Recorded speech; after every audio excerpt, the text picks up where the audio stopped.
हरदा जिले के एक युवक ने सीएम हेल्पलाइन में शिकायत कर तलाकशुदा पत्नी से बचाने की मांग की है।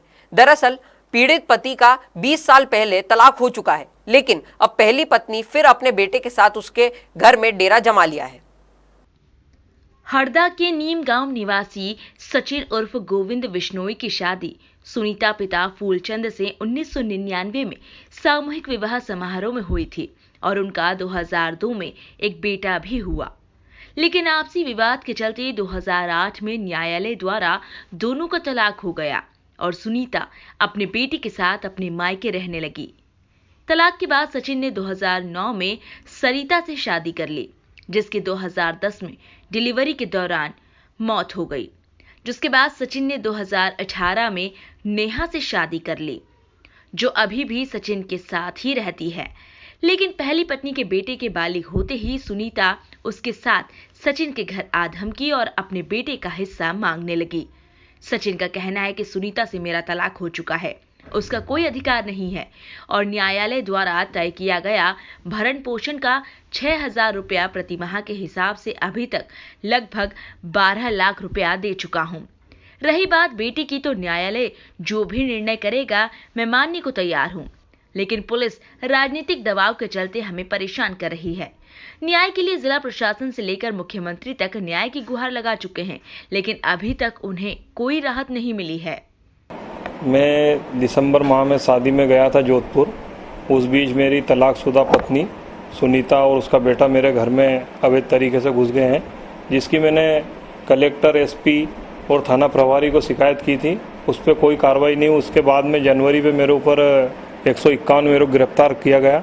उसके बाद में अभी इसी महीने में मेरे को मई में मेरे ऊपर 2 प्रकरण कायम किए और मेरे घर वालों पे भी 307 का मुकदमा कायम किया, जबकि वो हमारे घर में घुसे हैं। हमारे आवेदन पे पुलिस कोई कार्रवाई नहीं करते हुए हमारे ऊपर ही केस लगा रही है। मेरी पहली शादी 2002 में हुई थी।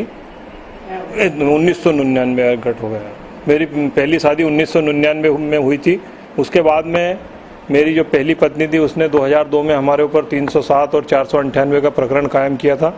मेरे मम्मी पापा पे भी और मेरे पे भी। उसमें हम सब बरी हो गए और उससे हमने 2005 में तलाक का केस लगाया था, जो 25/9/2008 को मेरे को उससे तलाक हो गया था।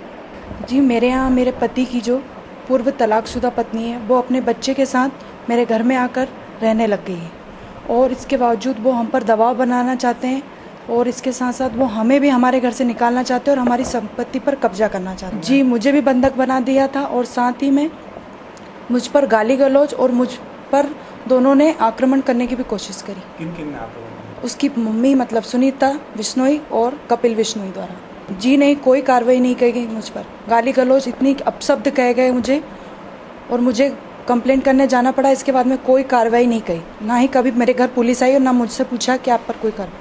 मैं ये चाहती हूँ कि उन्हें हमारे घर से निकाला जाए और हमारी संपत्ति है, मेरे ससुर जी के नाम पर पूरी संपत्ति, हमारा भी हक नहीं है, उनकी संपत्ति है, तो हमें हमारे घर में ठीक से रहने दें। वहीं पहली पत्नी सुनीता का कहना है कि मेरा तलाक एक तरफा हुआ है, मैं अपना नहीं अपने बेटे का हक मांग रही हूँ। पूरा मामला है, मैं पति सचिन उर्फ विनोद की पहली पत्नी हूँ। एक बच्चा है मेरा 20 साल का। तो मेरे पति का मतलब 20 साल पहले मेरे पति ने मुझे छोड़ दिया है। मैं बच्चे को लेके मेरे पिता के यहाँ रह रही हूँ। बच्चा बड़ा हुआ 20 साल का हुआ, तब वो बच्चा मेरे को लेके अपने घर आया। मम्मी अब नाना मामा के घर नहीं रहेंगे, मैं मेरे घर में अधिकार के लिए मेरे घर चलूँगा। तो मैं बच्चे के साथ बच्चा लेके आया, तब मैं यहाँ आई तो मेरे को 6 महीने हो गए रहते हुए। 6 महीने बाद इन लोगों ने पहले भी इन्हें मतलब हमको बहुत ऐसे पीड़ित किया सबको, फिर भी हम लोग रह रहे हैं यहाँ पे। और इसके बाद अचानक परसों शुक्रवार के दिन इन लोगों ने मुझे इससे एक दिन पहले इन लोगों ने मुझे मारा था। मेरे सास गायत्री भाई और नेहा जोशी ने और मेरे ससुर ने मेरे साथ ज़बरदस्ती करने की कोशिश की, मुझे मारा। तो लड़का बाथरूम में था, मैंने लड़के को आवाज़ दी तो लड़का दौड़ के बाथरूम में जैसा था वैसे आया। उसने मुझे झुमाझटकी करके छुड़वाया उन लोगों से और वो कपड़े पहन के थाने में रिपोर्ट करने गया था। थाने में गया तो उसने आधा कुछ बोला, कुछ नहीं, लाइट चली गई तो उसको शाम हो गई, वहाँ उसका काम पूरा नहीं हो पाया। दूसरे दिन मुझे थाने में बुलाया गया मेरा मेडिकल लेने के लिए। तो मैं लड़के को लेके नहीं गई क्योंकि हम बाहर जाते हैं तो एक लड़का घर रहता है, मैं जाती हूँ तो लड़का घर रहता है। तो लड़का घर था, मैं मेरे भाई के लड़के शुभम भतीजे के साथ में गई थी। तो मैं जा ही रही थी, तो आधी दूर में सामरदा के पास पहुंची। लड़के के पास मैंने फ़ोन लगाया। मुझे मालूम थी, क्योंकि मैं हर आधे घंटे में कहीं जाती हूँ, मैं बच्चे की खबर रखती हूँ कि ये लोग कभी भी हरकत कर सकते हैं। तो मैंने फ़ोन लगाया, लड़के ने फ़ोन उठाया तो वहाँ बहुत ज़ोर ज़ोर से हल्ला आ रहा था। तो लड़के का फ़ोन वो किसी तरह से उसके हाथ में कैसे बटन दबी, क्या दबी, तो वो आवाज़ आया। तो हमने उसी समय वापस गाड़ी घुमा के मैं घर आई तो देखा तो ताला लगा, लड़के की गाड़ी खड़ी। लड़के को बहुत मारा इन लोगों ने लट से। चार तो यही थे, मेरे सास, ससुर, पति और वो नेहा जोशी और एक अन्य था। इन लोगों का भी कोई पता नहीं है।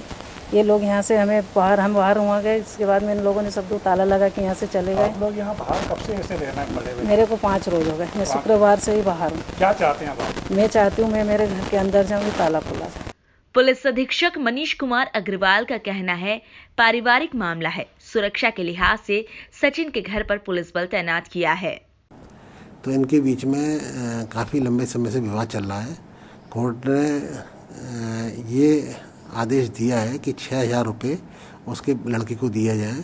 और जो सुनीता बाई है उसने एक तलाक की अर्जी लगाई थी, तो उन्होंने अलग अलग रहें, लेकिन उसको 6,000 रुपये दिए जाएँ। तो ये 6-7 माह पहले मेरे पास एक मुद्दा पहले भी आया था। उस पर से ये इनके समाज वालों ने ये तय किया कि जो पहली पत्नी है सुनीता बाई, उसको जो उसका घर है नीम गांव में, उसको वहाँ पे उसको शेल्टर दे दी जाए। तो ये 6-7 माह से दोनों माँ बेटे रह रहे थे। अभी कुछ दिन पहले नीम गांव में ही सचिन बिश्नोई और उसके परिवार वालों ने उसके साथ जाति की मारपीट की, जिस पर से उनकी रिपोर्ट पर से उनके खिलाफ अपराध पंजीबद्ध हुआ है। और ये मामला जो पारिवारिक है और बार बार उठता है, इसलिए पुलिस ने सिक्योरिटी के इंतजाम के हिसाब से वहाँ पर एक गार्ड लगाया है ताकि इस तरह की कोई घटना दोबारा ना हो। ये पूरी तरह से पारिवारिक है मैटर।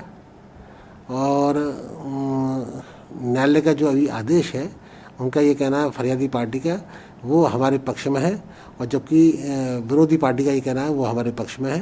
क्योंकि अभी पूरी तरह से स्पष्ट नहीं है आदेश। पुलिस का मामला जो आपराधिक प्रकृति का होने की वजह से इस पर संज्ञान लिया गया है। फिलहाल अजब गजब पति पत्नी का ये मामला पूरे गांव में चर्चा का विषय बना हुआ है। वहीं घर में पुलिस जवान तैनात होने के कारण परिवार की समस्याएं लगातार बढ़ती जा रही हैं। हरदा से कपिल घाटे की रिपोर्ट।